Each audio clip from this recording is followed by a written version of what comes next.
Inovação. Após o sucesso do Leite Moça, vem aí o Leite Moço.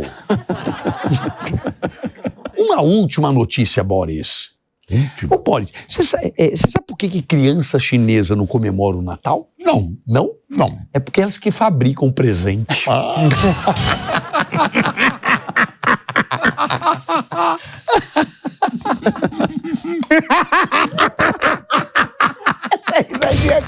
Corrupção.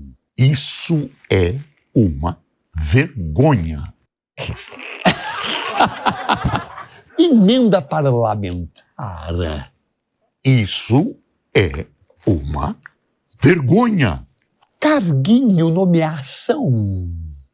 Isso é uma vergonha. Vou complicar você agora, hein? No meio da Copa do Mundo, hein?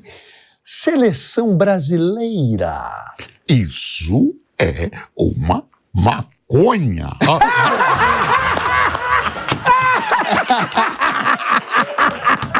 É isso aí. Encerrando Isso Não É um Talk Show com o meu querido amigo, amado, jornalista brilhante, marcante da história do Brasil, Boris Casoy. Muito obrigado. Muito obrigado, Boris. Obrigado.